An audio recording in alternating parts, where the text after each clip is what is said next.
welcome to The Swift Half, your weekly session of chat from the UK OCR and adventure running scene. Each week, pub landlord Alan and our favourite regular Ian discuss races, runners and anything else that comes to mind. So pull up a pew, pour yourself a drink and join us for The Swift Half. You're listening to the 54th most popular podcast, whose listeners can say 2 pints of lager and a packet of crisps, please, in more languages than any other podcast listeners. Happy New Year, Ian! Happy New Year, Alan. Wait, can we say that? Like, it's the 3rd day of January now. At what point do you stop saying Happy New Year? Well, we haven't spoke till today, so I can say Happy New Year. So everyone I meet that I have not seen, friends and things like that, since New Year's Day, I have said Happy New Year to them. Okay, that makes sense. So I go back to work on Monday, unless I win Euro Millions on, well, today. Does that mean I can still say Happy New Year on Monday? Of course. You've got to say Happy New Year. Happy New Year, prosperous New Year.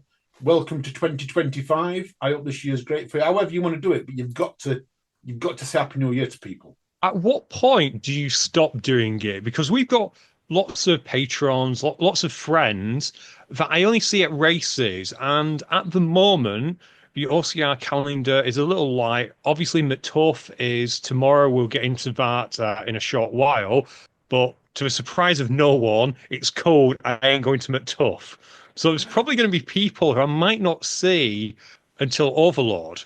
Do I wish them a Happy New Year then? No. I think you start to phase it out in January. I wouldn't say it to anyone outside January, but if I'd not seen someone throughout January, you know, and I saw him on, say, 25th or 26th of January, I'd probably still say Happy New Year to him, and something like that, or something along those lines. But it depends what it is as well, doesn't it? Because you don't go up to, like, you've got different types of friendships, haven't you? You know, you've got your close friends, and then you've got a whole plethora of other friends behind them, and then you've got friends of friends. You know, and I guess I wouldn't probably say more to friends of friends after 5-6 days. I guess that makes sense. So the other day, so on January the 1st, for reasons we may get into at some point, I guess we have to get into them now, but I was driving home and I called off at Berkshire Services to pick up some Greg's sausage barms because I wanted a Greg's sausage barm. Okay? Fair enough. I wish them all a Happy New Year, but you're saying if after this goes out, if on Saturday when I'm travelling around, if I go into Greg's at Berkshire Services, do I wish them a Happy New Year? Can I still do it because it's like in the first week, but maybe not in 2 weeks' time? See, that's a good one, that, because, you know, I did a run on New Year's Day, which we can talk about, but I said Happy New Year to everyone I passed on New Year's Day, and everyone who I took Betty for a walk with on New Year's Day, and we went to pubs and things like that. But I haven't really said Happy New Year to people like that now, today. So, yeah, I don't know. That's a tough one, that. I think that see, they're friends of friends, so you could, but I don't think you would do to strangers. Didn't appreciate that. What about Park Run? Because anyone who's listening to this as it goes out, they may be doing their first Park Run. I know a few of them would have done it a few days ago on the 1st of January. Given the weather, which we may get into, I think you're mental. But anyway, those of our listening audience who didn't do Park Run, would you wish people a Happy New Year on the 4th of January at Park Run? Yes, that's a 100% yes. So if I go to Park Run and on Saturday, then yes, I will be saying Happy New Year to everyone. I'm not going to Park Run, like, but if I was, I would say Happy New Year to everyone. Maybe you can just drive there and wish everyone a Happy New Year and then just drive somewhere else and take Betty for a walk. That's a really good thing. I want to share something talking about New Year and that. So after my run on New Year's Day, which I'm going to talk about later, me and Paula went to the pub, and I've never done this before. So we went for a little snack. That was all. It was at the Leggers in Dewsbury at the end of the race. So we just went on a little snack, and we both had soft drinks. But we sat there for about an hour, and we talked about 2024. And I actually found it very therapeutic. You know, I don't know if you've ever done this, but look back and go through each month and the things that you've done and the memories you've made. and it makes you feel so grateful that you've had a great year because you're going to pick something from every month, and it was a great way of just like celebrating 2024. You know what? Yeah, that's a really interesting take because the other week, probably too early, I did that for the fitness racing Instagram. In that, I just had a germ of an idea. This often happens with social media. Had a germ of idea. I would go back through my videos, and if I happen to have a video from an event in every month, I'll do a reel. So I Yeah. do a January, February. I was actually surprised. I was having to cut things out. Yeah. Isn't it amazing? Some of the months we had, and we were talking about what we've done in a month. I mean, December's been so hectic for us. We've had so much going off in December. But when we looked back at like January, and because we bought the house in January, so we moved into a new house and we started decorating and things like that. And then we had our first holiday abroad happened last year. So we've done a lot of first time things, but we just talked about stuff that we'd done. And like I say, you were doing that and cutting stuff out. You don't realize how much you've actually done in a year. No, it's very easy to get into a trap of thinking, oh, hasn't this year gone fast? And in some ways, it does. And someone told me a very important lesson when it comes to that is that when you're younger, you have to realize that when you're 10, for example, a year is 10% of your life. However, when you're of a ripe old age of, 25, like I am, a year is only 4% of your life. So it feels faster. Yeah, exactly. And then when you get to my age, it's gosh, yeah. Anyway. Right. You did mention you drank soft drinks a few days ago. Please tell me you're not drinking soft drinks now. No, I am not, Ian. One of my late Christmas presents from Paula's mum arrived, and I got a case of beer. I got a case of Brewdog, 12 mixed cans. I had my first can actually on New Year's Eve. I had an Elvis juice. We went out, came back, had an Elvis juice. And then today I have got Wingman because you're my wingman. And I thought, here's my wingman, and I'm his wingman. And I thought, what better to have a wingman for the first episode of the Swift Half in 2025? Oh, that's super kind. Alan, today I'm actually drinking alcohol. No way. I'm drinking alcohol because I didn't drink it on New Year's Eve. And we'll get into that in a second. I think I should tell the story because we kind of gave a tease earlier. But I am drinking Jack Daniel's Tennessee Honey and Lemonade in a can. Oh wow. Why are we drinking Jack Daniels? This is not normally you. Well, it is actually my tipple of choice when I'm drinking and not drinking beer. Because Okay. I'm not sure if you know, Alan, beer can bloat you. I can't drink more than 2 pints anymore, but there will be maybe one, two, 3 nights out of a year where I will drink more than one or two drinks. So when that happens, Jack Daniels is my drink of choice, in particular, Jack Daniels Honey. It's delicious. To any of our younger listeners, it's horrible. Never touch it. But yeah, it's really, really nice. And yeah, I bought 5 cans from Morrison's for New Year's Eve. And 3 days later, Alan, well, I have 4 cans in the fridge and 1 can sitting next to me opened. So why did you not have a drink on New Year's Eve then? Right, we had plans and then something something bad happened. As you know, we've been open on the show about I lost my mum 3 years ago this month, actually. 3 years ago this month, we've been open on the show. Her husband is still, God bless him, alive and kicking, which is wonderful. Yeah. The less wonderful is he's old, which means you get ill, and he does have lung complaints at the moment, we'll call. And sadly, he got ill earlier on this week, as all old people try to. He tried to fight it off, tried not to say anything about it, and it came to a head on New Year's Eve when he needed to take a blue light taxi, as I call it, to A&E for them to try and sort him out. Oh wow. Is he all right now? He's getting there. He's Okay. absolutely getting there. The unfortunate thing, and he is my stepdad, and I do have a half brother again. always been open about that. And usually when it comes to stuff like that, my half brother, he's very responsible because my stepdad has a dog. And unfortunately, the dog has never been left alone because my mum and my stepdad were retired. So the dog is just used to having people in there. So what would usually happen in a situation like this is the dog would go to my brothers, and yeah, I would go and visit my stepdad as required in the hospital, but it usually wouldn't spoil New Year's Eve. Unfortunately, as often happens, we had a double complication. The first complication is for Christmas. My brother, for reasons I'm not rightly sure, decided to get his wife, well, his fiance, a new kitten for Christmas, Oh, which hasn't had its jabs yet. The dog doesn't care about cats. It doesn't care about much, to be fair. Yeah, a little bit like your dogs. She's yeah. lovely. She's called Rosie. She just wants human companionship. She couldn't care less about anything else in the house. She's not going to chase it. But kittens, not had vaccinations yet because all the vets are shut. So the dog couldn't go there. Yeah. And the other complication is my brother, who is a far, far better person than me, works now as an AA technician.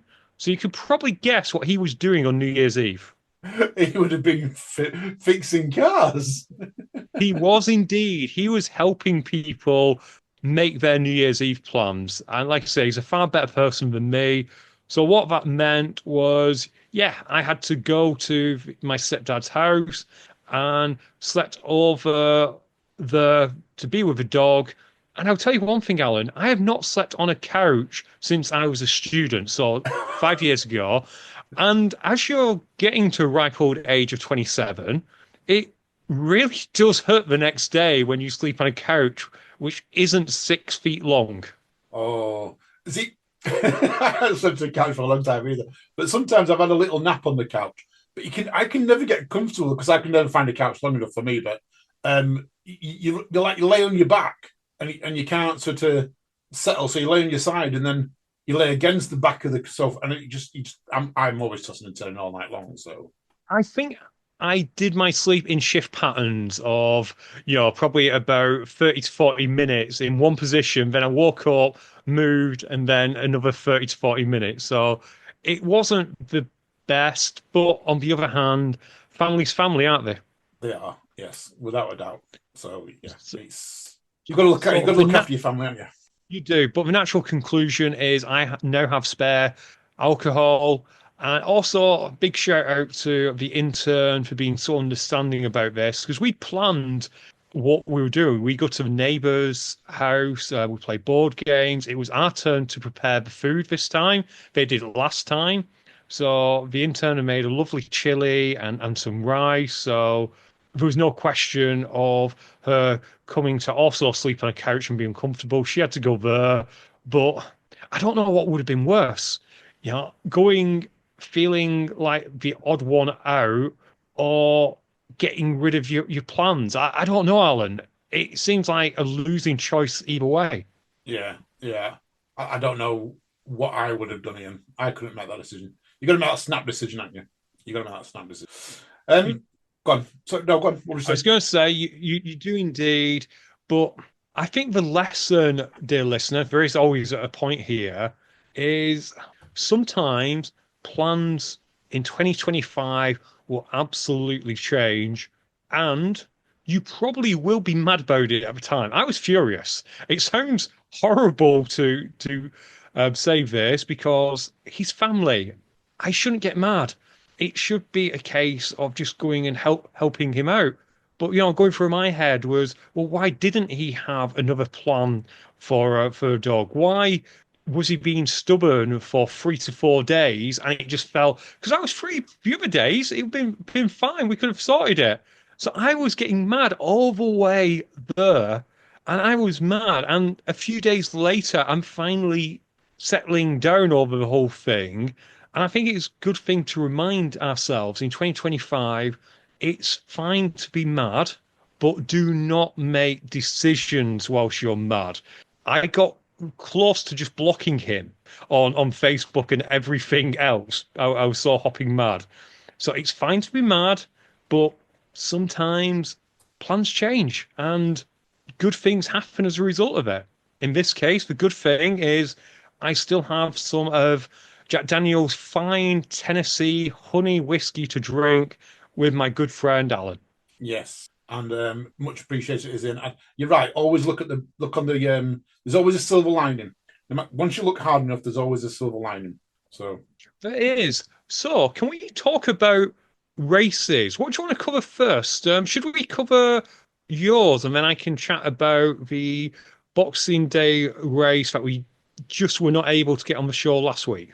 yeah. So I went up on New Year's Day, my first run of the year. It's called a Hangover Run, based in Dewsbury.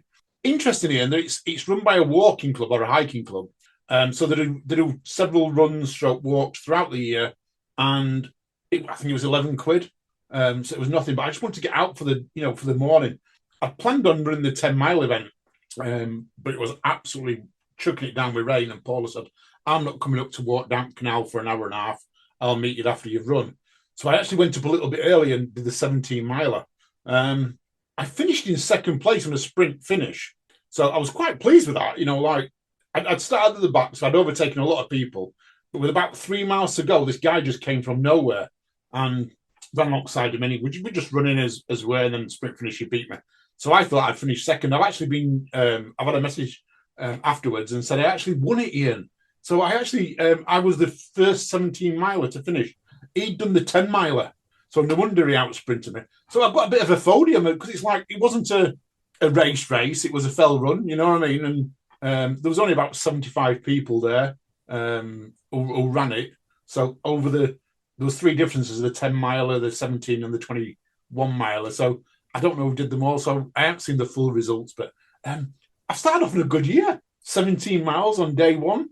I'm out this weekend, so although I'm not up to McTuff, I wish I was going up to McTuff this weekend. I kind of wish you were going up there as well, because it would have been a great episode next week after you defrosted. But picking up on a few things there, you must be the only human that I know whose reaction to the weather is horrible.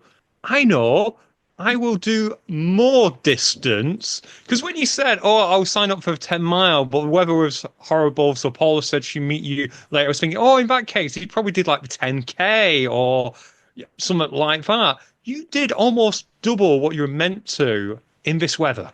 Yeah, well, that's me. I would have probably done the 21. But as I was about to start, someone had said that the 21 was going to be completely rerouted due to flooding. So they were saying they didn't know what the new route was going to be.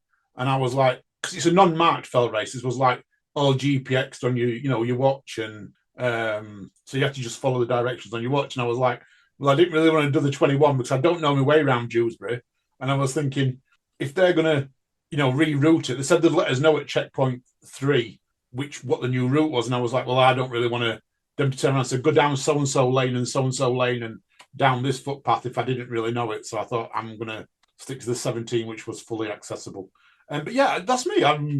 Distance-wise, it's what I wanted. I would ideally, if Paula had told me she wasn't going to go a few days before, I would have gone for the 17-miler anyway, because I want to get 28. I was wanting to get 28, 29K in, you know what I mean, which is roughly about 17 miles, because that's what I'm going to be aiming for at Nuts. So I need to make sure my running fitness is up there. I did it in 3 hours as well, 3 hours and 1 minute, I think. So I was really pleased. That is good.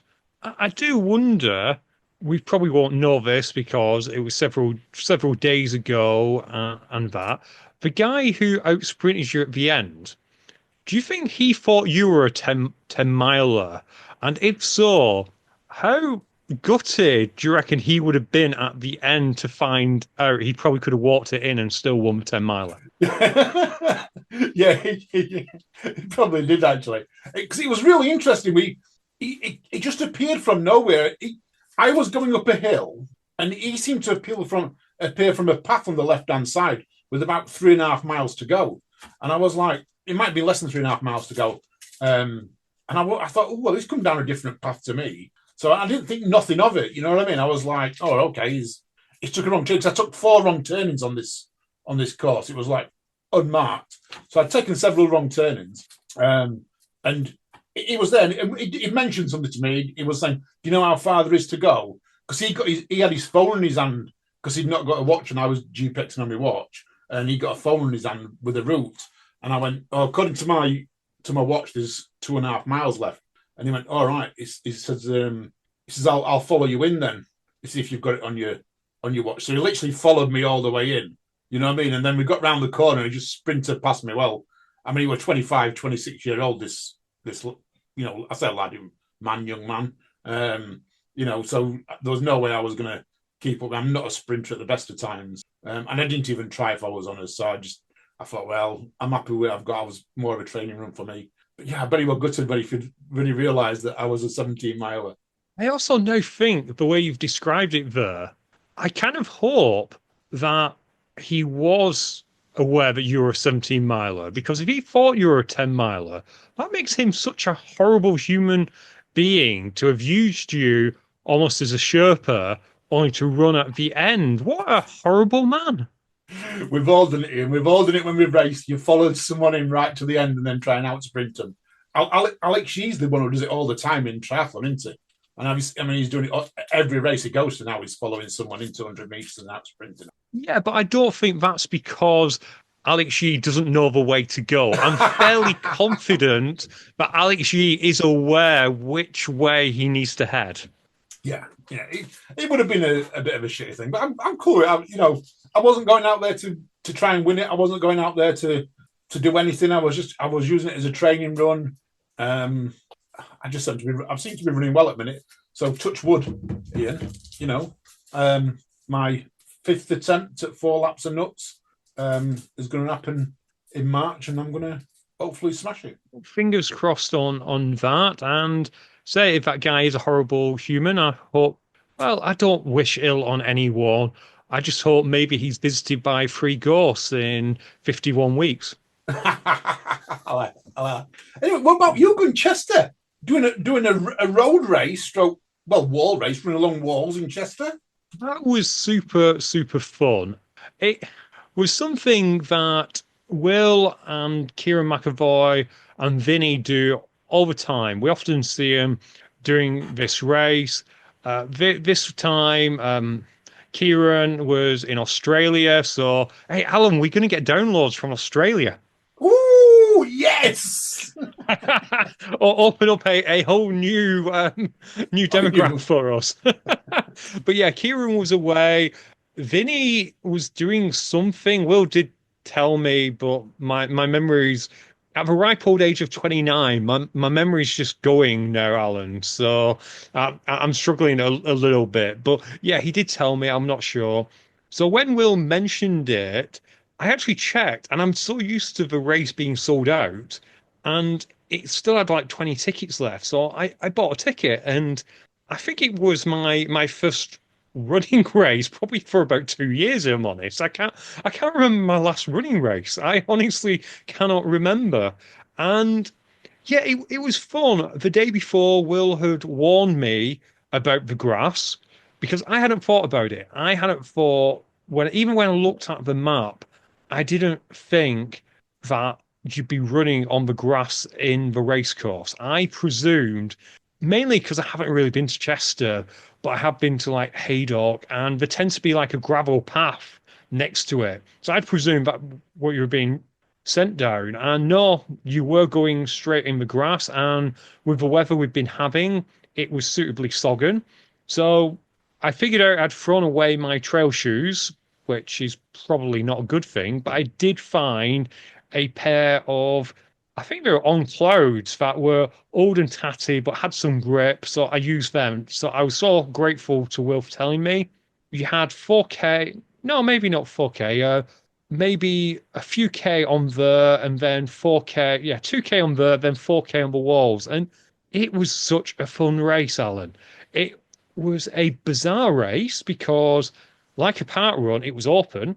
So you had lots of people who were just there in Chester for the walls, and they all, to a person, got out your way. It Wow. was really cool. I'd love to do it in perfect conditions. I'd love to because you couldn't really sprint up the stairs and down the stairs. I do like doing stair running. I must be weird like that. Or maybe I'm just quad heavy when it comes to my running style. And the first one I did, I ran up. And on the way down, I started running down, almost slipped and thought, yeah, I'm going to have to be a bit slower. Was it my fastest race? No. Did I do better than I thought I did? And didn't actually walk other than going up and down stairs? Yeah, I did. So big shout out to Will, who, well, I guess for him it was a walking race, and that, but big shout out for Will for running with us. Really, really sorry. I messed up the video at the end because as we were going into the end, Will said turn around, which puzzled me. So I just turned over my left shoulder. He was on my left, thinking, oh, he just wanted me to look at the camera. No, he actually wants you to turn all the way around Yeah, and run backwards over the finish line. and run backwards over the finish line. But yeah, I couldn't do that quick enough. And I don't know if this applies to you, Alan, but do you struggle to turn in one direction? Um, if I turn around, I'm always going to my left. Yeah, I wouldn't turn to my right if I'm going to turn around. I'm the opposite. I always prefer turning to my right. Okay. And I think that's because when I used to play American football, I was always playing cornerback on the left. So I would always open my hips to the right. So I had a lot of experience doing that. The other way feels alien to me. Mm. So if I'd known Will was going to do that, I would have made sure I was on the right side. So yeah, I ruined his video at the end. But other than that, it was a great run. And honestly, listener, worth doing because Chester is such a wonderful city to visit. Plus, very little was open on Boxing Day, so we just got to go around the few shops that were open and had lunch in a almost a dungeon type place, Alan. Tell me more. In a dungeon? Yeah. Well, you know, have you ever been to Chester? I've played golf once around Chester, but I have never actually been into Chester. I know Kieran said to me the week, messaged me and said, I need to go down there because it's a beautiful place. It is, and this is a slight spoiler for anyone who's never been to Chester.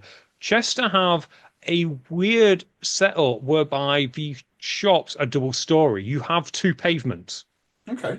So you have like in the walls, you have shops up there and you then have shops on the bottom.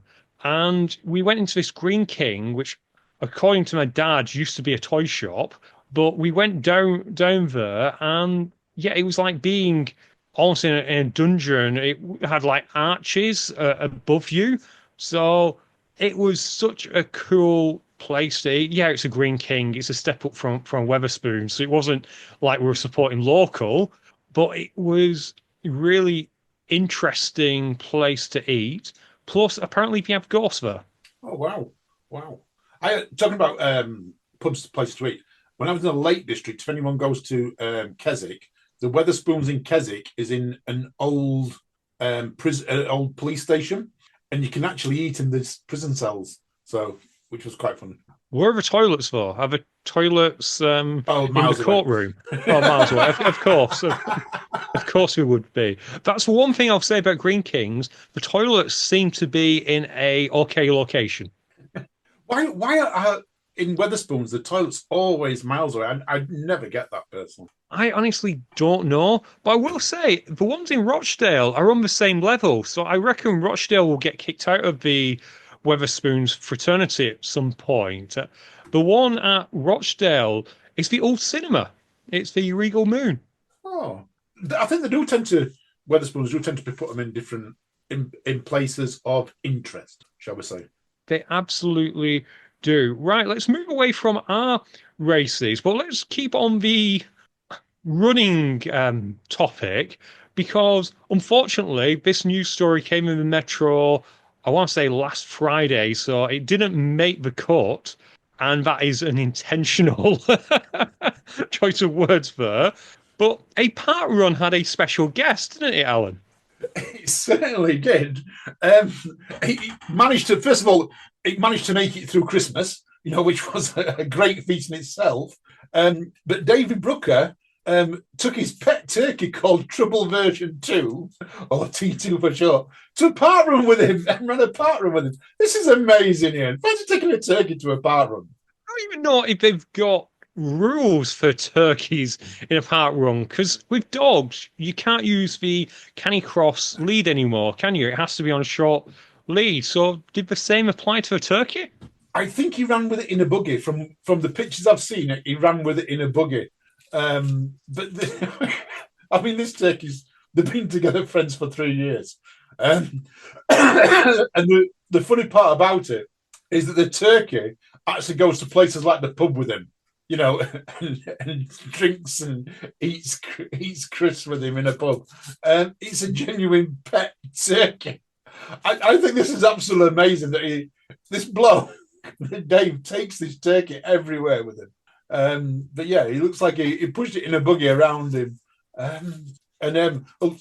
Dave's now gone vegetarian since he's had T2 as well, which is maybe working both ways. May do. This is down in Maidstone, I believe. It doesn't actually say in the article which park run it was. No, it doesn't, does it? I never actually read which one it was. But it does look like it's down in Maidstone. But running a park run. It's crazy. I mean, I once would a park run dressed as a T-Rex, but this is like, I need a pet turkey. I wonder if Paul will let me buy a pet turkey.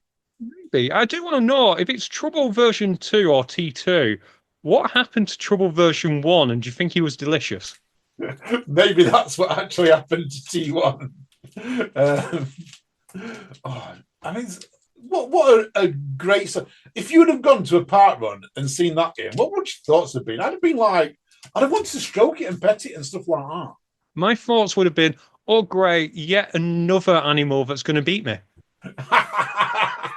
He's 58-year-old, this bloke, as well, so it's just good. Older people beat me, so he's probably going to beat me as well. Absolutely, probably would have, particularly if it was in a buggy. But yeah, that's just unique. Let's talk about the weather recently, and it's a weird thing to be talking about. But have you ever known a Christmas and festive period like it? In that we had the horrible fog over Christmas, and then over New Year, it honestly felt like someone was collecting animals 2v2. What is with the weather? Why can't we have snow? Ian, I don't get it at all. I mean, just talk about the fog for a second, because on Saturday, during Christmas and New Year, me and Paula, we got up and it was foggy. You couldn't see the neighbours across the road on our street. And I said to Paula, I said, I'm not stopping in all day. Go and get your walking stuff on. We're gonna go up in Peaks. And she went, we'll not see nothing. I went, I don't care. I just want to go up into Peaks. And I went, just go and walk. And we got up there, Ian, and no fog. It was glorious. It was like beautiful. And I put some pictures on Facebook, so anyone who follows me, have a look on Facebook. You'll see the pictures. It was beautiful and sunny. And we got people messaging me afterwards saying wherever they were in the country, it was purely fog. So I think over just near Stocksbridge, it must have just been clear for whatever reason. But I couldn't believe the weather at all. And like I say, on New Year's Day, the race that I did, it was flooded over in Dewsbury. It just seemed to be completely messed up. And now we've got forecasts. We're forecasting snow for this weekend. It's just bizarre. But yeah, the fog, I wasn't happy. It cost me a couple of days of holiday in that I had plans which couldn't come to fruition. Like we were meant to go and see Emma over in Buxton, and we couldn't make that happen because, as you know, the roads to Buxton are interesting at the best of times, and if you can't see what's going to hit you, then it's not a safe journey. So we had to cancel those plans. We had a few other days where we couldn't really do much. The good news is it has led to me exercising more. So again, every cloud has a silver lining if you look hard enough. Did you go to the gym to exercise then? Or because I brought my home gym into my conservatory at the minute. So for the next 2 months, every day I'm doing 30 minutes of exercises just purely on my my shoulders, my biceps, and just trying to make my upper body stronger. A mixture. So I actually went for some outdoor runs, which is shocking to most people, myself included. And yeah, I also went to the gym. Tom has started to put some fun strength sessions on there. So using equipment I've never used before. I don't know about you, Alan, but I get bored really, really easily.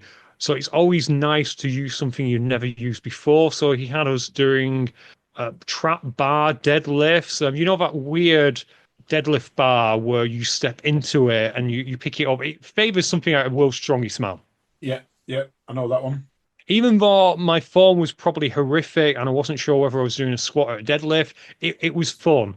We also did what's called pin bar squats, where you set up the apparatus so that if you get low enough, the bar clips the side of the cage, and then when you hit that, you shoot straight back up. That was fun as well. So had some interesting sessions that have made me want to do the session.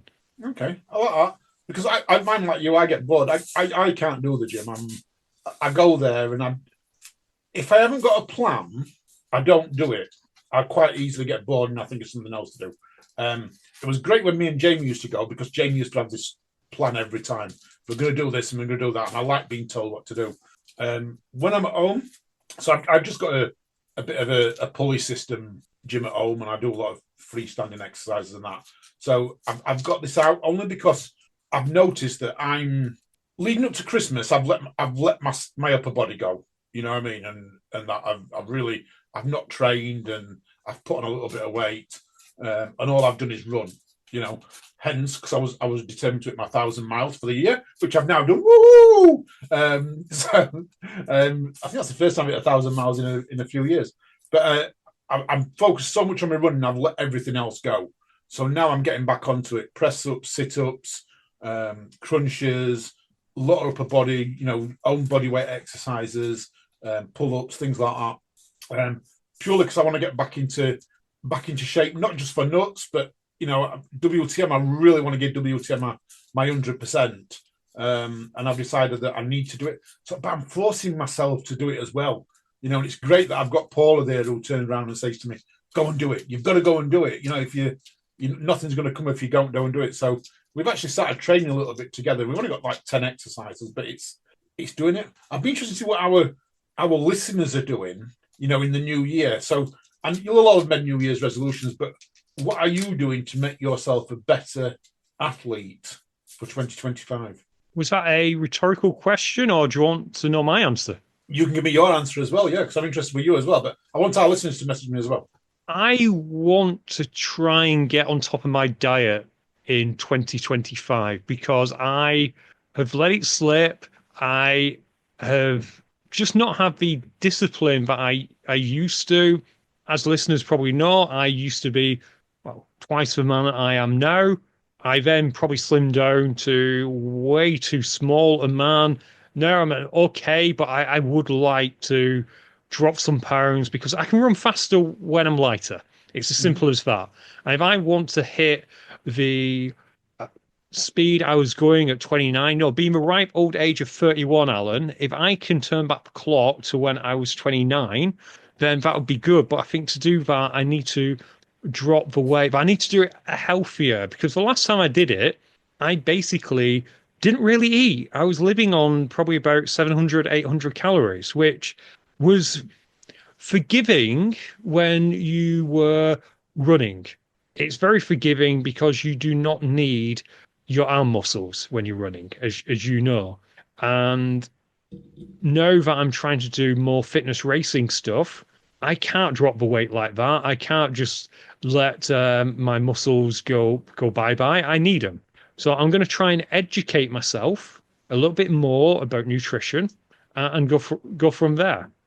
Alan, anything else that you're doing other than trying to do 30 minutes? No, I'm watching my nutrition. I've got to admit, I am watching my nutrition as well. You know what my problem is with nutrition, Ian? Is that I like big portions. It really is. I eat healthy. I eat fish. I eat red meats. I eat vegetables.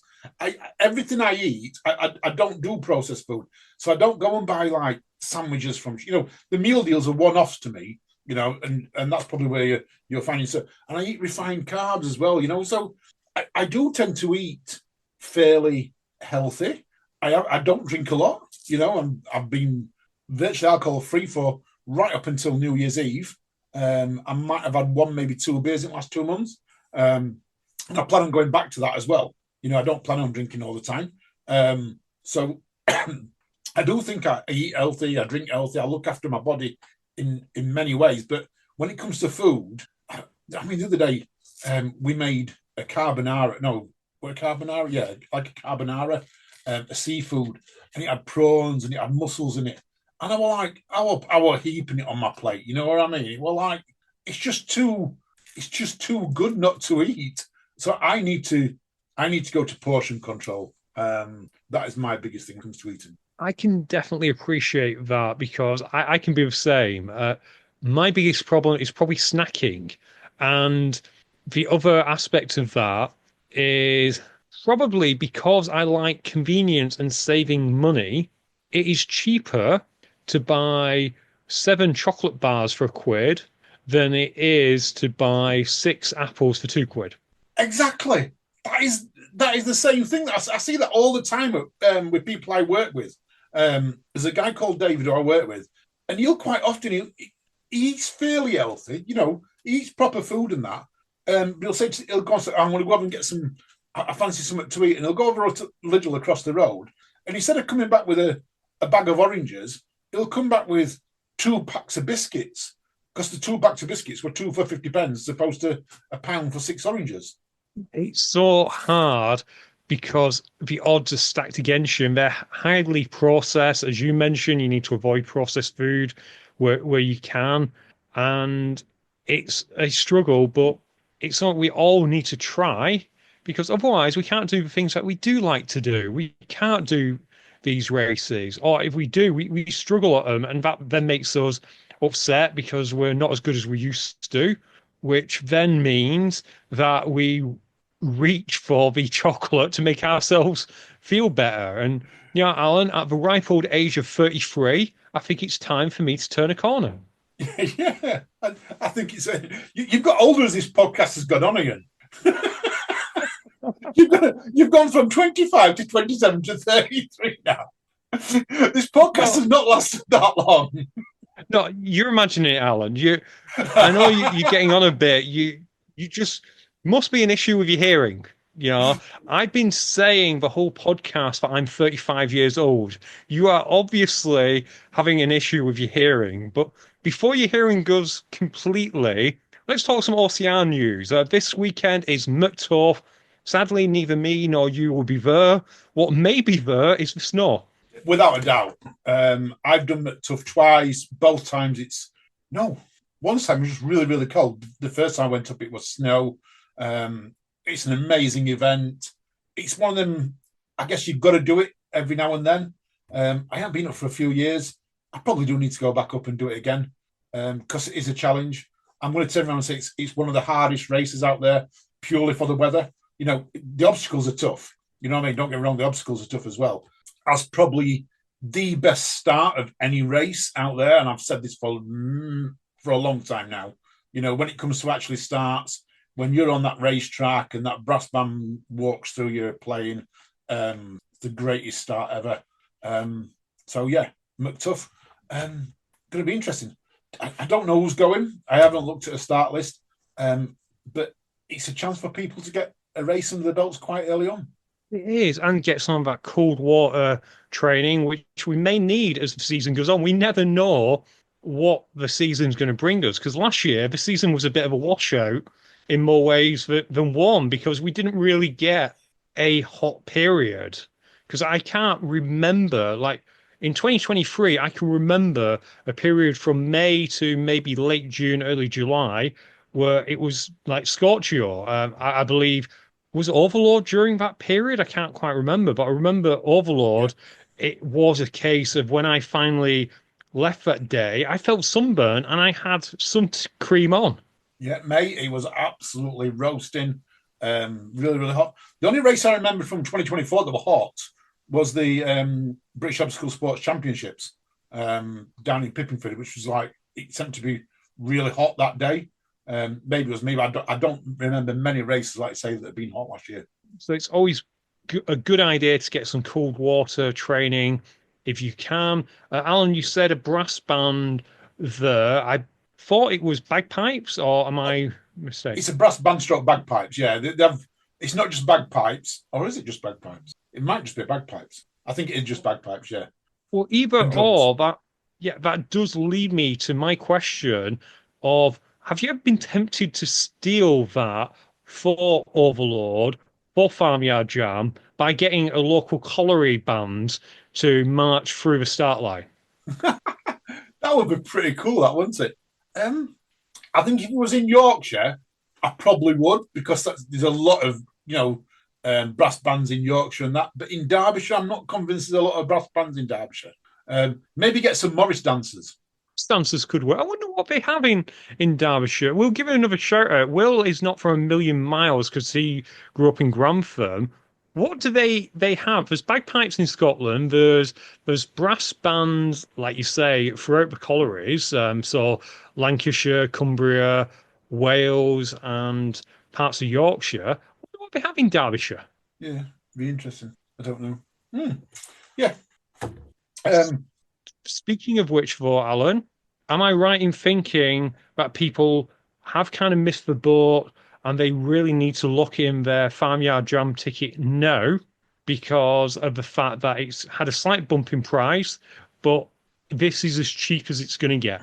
Yeah, it's this weekend. It's actually this weekend the price goes up. Should have gone up on New Year's Day, but through technical difficulties, it goes up on Monday. It goes up in price on Monday. So it's currently 40 quid for Farmyard Jam, 40 quid for Overload.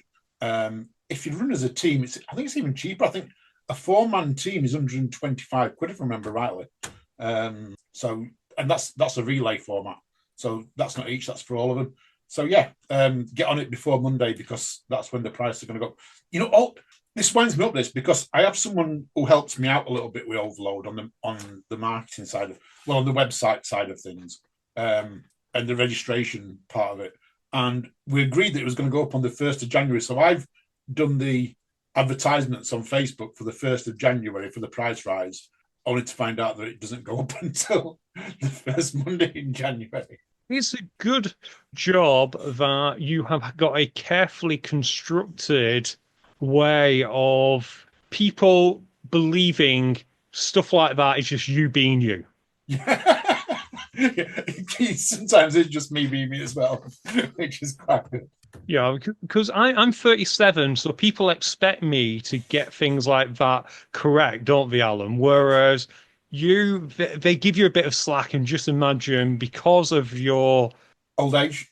Yeah, you can say it. I wasn't going to say it, but yeah, you may have just got it wrong. But it is nice that you can set the record straight and let them know that this time it was your marketing guy who decided to take a holiday. But Alan, your loss is the listener's gain. They can lock in a 40 quid ticket, providing they're not listening to this in 2028.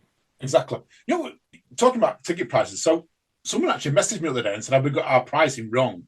Because we don't, like I said, we're not charging £40. And they went to book an Endure 24 and they told me it was 110 quid. I haven't checked, so you don't quote me on that. Well, maybe you can quote me. I'm getting a quote from someone else. But I don't get how an event that can charge it's 24 hours, it's purely trail, can charge that amount of money.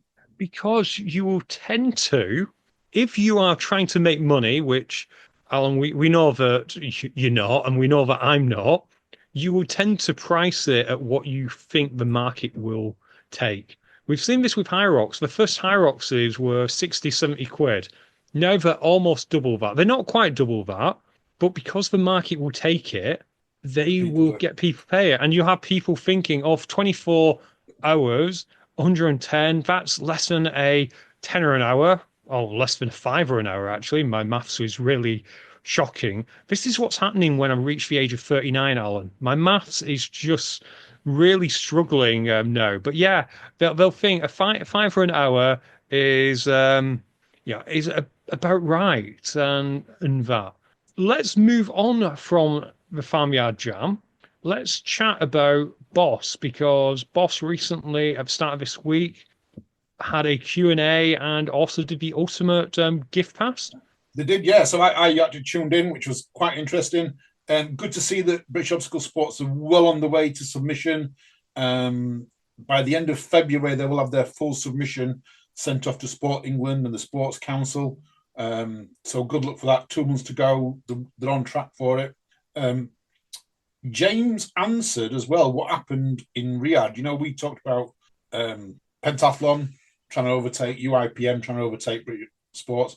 James actually brought that up, or someone asked the question about it, and James answered it really honestly and open. So big thanks to James for that. And he told people how it was.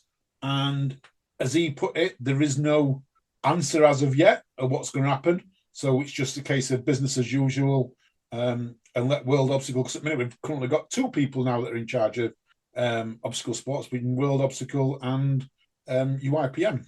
So watch this space, I guess. That's incorrect. There's 3. We've also got that organization that you and me set up, which name I can't remember. So, listener, please remind us. But we did declare that we were in charge, and no one has come out to say we can't say that. So we're still in charge. So we're still in charge. So there's 3 as well. So, but good news that come out of it was the Ultimate Season Pass winner, Matt Bristow. So we all know Matt Bristow from Tough Mudder. Does a lot of World's Toughest Mudder and that. Matt won the Ultimate Season Pass. So he's going to be doing other events other than Tough Mudder this year, if he wants to, that is. And I feel hustled because, I did actually renew my season, not my season pass. I renewed my yearly membership to give myself 3 entries into this. And yeah, apparently that wasn't enough. I don't know how many entries Matt got, but it was quite interesting that they actually told the 3 people who got the most entries, and I can't remember all 3 of them, so I'm not going to name any of them at this moment in time, but Matt wasn't one of them. But someone had got 28 entries, I believe, into it. So, yeah, your 3 against someone against 28, you wasn't going to win, but obviously it doesn't show how many entries you've got. You could get in there with 1 entry and win. Wait, how did people get 28 entries? Have I slept on that part of the podcast where we probably talked about it? Volunteering, so you get more entries for volunteering and things like that, and especially if you go volunteer at big events, you get more entries, and it's all in the rules on British Obstacle Sports website. But I know volunteering is a big one. So you're telling me I probably should have read the rules before parting with my money? You should, yes, Ian. Talking about giveaways, though, we are going to give a giveaway. So I have been and purchased 2 books, and the same book. It's Wild Running by Jen and Sim Benson, 150 Great Adventures on the Trails and Fells of Great Britain to get people out running. I thought with January coming up, we would give 2 books away. So I'm going to post them out to 2 winners. To win one of these books, you have got to be a Patreon throughout the month of January. And depending on what level of patron you are, depends on how many entries you're going to get in. So a £2 entry will get £2 patron will get 2 entries. A £4 patron will get 4 entries, £6 patron will get 6 entries. And if anyone buys us a beer as well, so if anyone pays £5 and buys us a beer, they'll get 5 entries, £2 beer, 2 entries. So that's throughout the month of January. So people can increase their chances of winning if they want to. And we're going to do a prize every month this year. I've decided, Ian. Because we are making about £3 or £4, maybe a little bit more some months on our Patreon money. And as we know, it's not ours. We want to give it away. So we're going to give prizes away throughout every month of 2025. I remember the board meeting we had to say that the money wasn't ours, but I'm just going to take your word for it. No, yeah. I did have this exact conversation with someone recently and say that me and you have okay jobs. This isn't our full-time employment. Yeah, it would be really nice if it would eventually subsidize some travel for me and you, but we're also not that desperate for it yet either. So every time we do get a little bit, it's nice to put it back in community, whether that is through giveaways or occasionally if there's enough and someone helps us at an event, we'll try and help them with their travel when we can. definitely. And February, I've already got February's prizes, but I'm not telling anyone yet. And they are top quality prizes in. Don't tell them that. No one will enter this one. Well, they've got to enter this one. Well, true, yeah. Enter this one first. So Wildering, like I say, I bought them. I bought 2 books. Don't get me wrong; these are not like 50 quid, 60 quid books. The books that are going to get you out and get you running and give you something near you. I've had a quick look at this. About 4 races I want to do, 4 runs with I want to do now near me. Oh, could I make a suggestion, Alan? Yeah. And obviously cut this out if you think it's a bad suggestion through the wonders of editing. But for Patreons, obviously, buy us the beer, it lasts for that month. For Patreons, should we give them a bonus ticket for being a Patreon for longer? So anyone who's a Patreon in this giveaway gets maybe an extra ticket or maybe a chance for an extra ticket. Maybe you do another raffle and so many Patreons get a chance for an extra ticket in February's and so on through the year to encourage people to sign up earlier. I think that's a great idea. Let's think about the mechanics because obviously we could have an issue there where you get to December and a £2 entry then has 14 entries, which then disincentivize anyone from December signing up. So think about mechanics, but let's find a way to reward people for signing up in January for the entire year. I like that, Ian. I like that. Right, let's chat another thing when it comes to obstacle racing, the awards, etc. We need to start tallying up the votes on that to find out how to order the glittering prizes. I say glittering, but I suspect that we're again going with trophies similar to last year. Trophies similar to last year. We got all our sponsors sorted. Apart from we've got one more sponsor, this late sponsor. Do apologise to Dave down at Rumble Fitness. You did message me. I didn't see it. But you've decided you were still want to sponsor it again this year. So they are going with the best crossover athlete. They did it last year, if you remember. And he said he would do it this year. I missed him off. So big thank you today for sponsoring. It means like nearly all our trophies are all sponsored, Ian, which is great news because it means me and you are not paying for it anymore. So which is actually brilliant news for me and you. But yeah, they're all sorted, Ian. Perfect. And thank you to Dave at Rumble for sorting that out. And all our sponsors. We gave a lot of them a shout out. Please support our sponsors where you can, because as always, if you support them, it helps to support us. It's a nice way of showing that we do have an impact, and it is worth people when it comes to companies parting with their hard-earned cash to help the community out. Let's talk briefly fitness racing news. Not a lot because it's New Year, it's shut down, but we are having a NYC race in High Rocks at the end of May. It's going to be a 3-day event. Once again, it's outdoors. I think it's Pier 41, but it might be Pier 39. I don't think it matters. It's on a pier. Same place as last time, but this time they're going to try to do something to help the athletes out because it was really warm last year, which caused people a lot of issues. So I think they're chatting about possibly having more shade, maybe having the running track under a tent or something like that.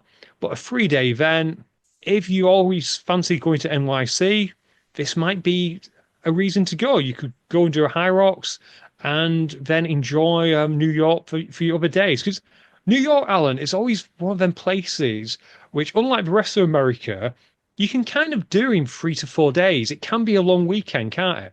It's a bit like a London, isn't it, basically? This is like going down to London. You can do London in 3 to 4 days. You know, New York City, I was imagine it's going to be very, very, very similar. Never been myself. It's one place I've always said I wouldn't mind going at some point. It's definitely worth going at some point in the future. I think we're running out of time, Alan, so I'm going to push having it all to next week again. Let's see how long we can move this. We mentioned it on the show last week, this whole idea about when you're looking at your race day calendar. Let's move that to next week when people have started to put together their race day calendar.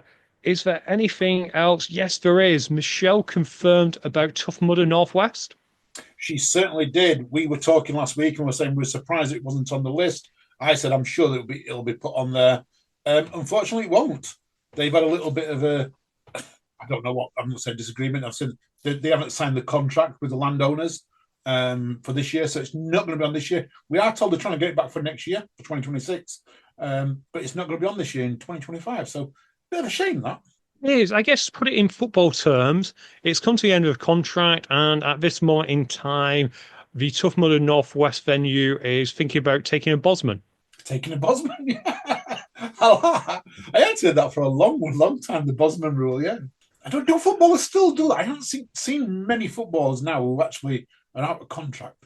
It's very rare for clubs now to let players get out of contract, isn't it? They'll always say, we're obviously in the transfer window now, and you'll see a fair few who are likely to be leaving on a free this summer or maybe next summer will be put under pressure to either sign a new contract or will be shipped out. Pep Guardiola's probably the one who's going to get a Bosman, I think. Yeah, I reckon that's a good call, to be fair, Alan. Yeah, I don't see him being there much longer unless he somehow manages to turn it around. And I just think one bad season is enough for him to go. I don't think he doesn't look happy. Do you watch football at all, Ian? I occasionally watch it. I don't follow it as much as I probably should, but I know what's going on. Yeah, he just doesn't. Every time I watch it, he just doesn't look happy. You know, every interview I've had with him, he just doesn't look happy at this moment in time with what's happening. And I think he's want to go. Momentum's a funny thing, isn't it? In that when you've got it, you can seemingly do no wrong, but when it goes against you, it's almost impossible to turn the tide, isn't it? Yeah, it did very similar at Barcelona. When I was at Barcelona and the momentum started to go, and he felt like he didn't have all the players' ears, and they weren't performing to the best of their ability. He packed up his bags and said, "Look, I've taken him as far as I can go. I can't take him no further." And maybe that's what's happening here at Manchester City. Who knows?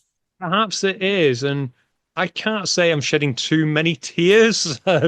Anyone who knows my football allegiances will understand why, and if you don't, then it doesn't matter that much in the grand scheme of things. I'm primarily an Oldham Rugby League fan, so it is what it is.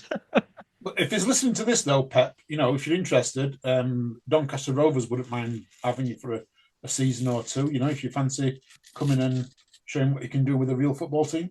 I would prefer to see him at Doncaster Rugby. I think it would just be great to see him take on a different sport. A bit like, have you watched Ted Lasso? You probably haven't because it was on Apple TV. Did you ever watch that? I didn't know. It is worth watching. And actually, Alan, you can go to HMV. There are still stores out there. You can buy it all on DVD. So you don't even need an Apple TV. The complete series of Ted Lasso is available on DVD. It's probably on Amazon too. If you haven't watched it, go and watch it. You'd love it. But this isn't a spoiler. But the way it starts is Ted Lasso is actually an American football coach who gets hired as the head of a football team in the UK. And as you can imagine, hilarity ensues when it turns out he's no idea what he's doing. And yeah, it's really, really good. So seeing Pep maybe take on a rugby league team or a rugby union team or a cricket team. Could you imagine Pep as the new man in charge of Yorkshire cricket? Oh, that would be hilarious. It really would be interesting. So yeah, petition to get Pep out of football and into another sport. I like that. It could take on the OCR team. No, Dawn's making a good job of that. No, but that's a great idea. Ian Adamson apparently is no longer in charge or whatever. Maybe Pep could be in charge of whichever entity is in charge of obstacle racing in the world. So we'll reach out to him and put him in charge of ours. He can be in charge of ours. Perfect. We can pay him the same we pay Who's Hot. Actually, we can reduce the salary of Who's Hot to pay him a bit. I think we might need to give him a 50% pay deduction to give Pep 50% of what they've been earning. Perfect. He could even use the jet. He can even use the jet. Well, Chris Shippler's using that at a minute, so I don't know where it is.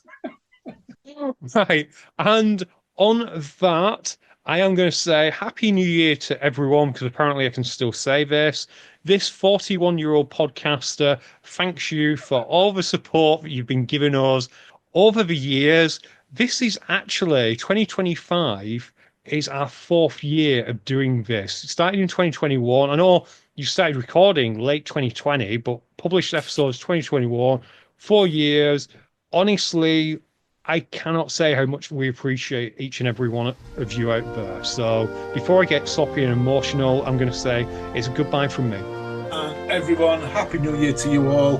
And I can't top what Ian says, so I'm not going to even try. You stay safe, you keep on running, and we'll speak to you all soon. Bye.